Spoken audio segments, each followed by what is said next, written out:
नमस्कार. कल्पनाच किचनमध्ये तुमचं सर्वांचं स्वागत. आज मी तुमच्याबरोबर टाकळ्याची भाजी, ही रानभाजी आहे, त्याची रेसिपी शेअर करणार आहे. तर ही तुम्हाला टाकळ्याची भाजी गावामध्ये किंवा वसईवाल्यांकडे मिळू शकेल. ही आपली पालेभाजीसारखी दिसते, पण ही तुम्हाला फक्त वर्षातून एकदाच मिळते, ती पण पावसाळ्यात. हां, आणि ही एकदम औषधी आहे ही भाजी.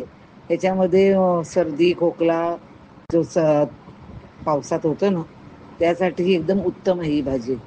तर वर्षातून एकदाच मिळणारी भाजी आपण पण नक्की करून पहा हे. तर आता मी पहिला पाण्याने ही भाजी 3 ते 4 वेळा ती पाण्याने धुते मी.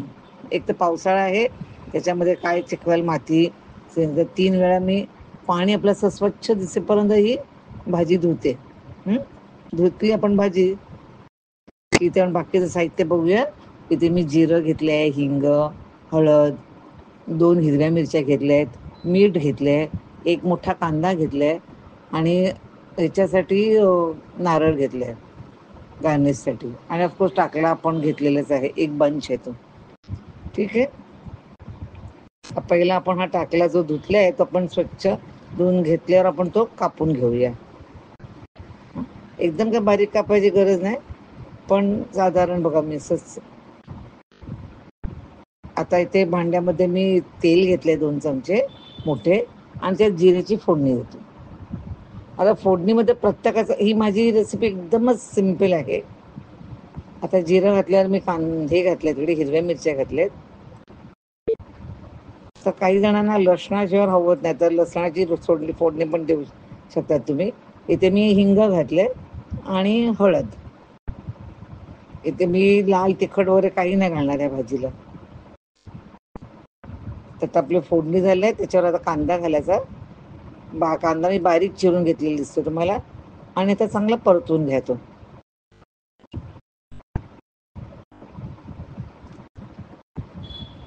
कांदा चांगला हे झाला तांबूस लालसर, की त्यामध्ये आपण तो पानं कापलेली घालायची. तो हिरवा रंग पण मस्त वाटतो ना बघायला. लाल तिखट वगैरे घातलं ना की तो रंग बदलतो भाजीचा, तर हा रंग मला खूप आवडतो.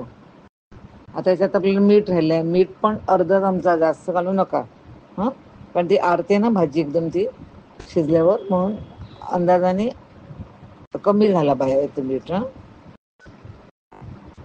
आता मी बघा कशी ती अशी एकत्र करते आणि त्याच्यात त्यात मी पाण्याचं ताट ठेवणार नाही, साधंच टोप ठेवणार आहे आणि सिमवर ही भाजी शिजून देणार.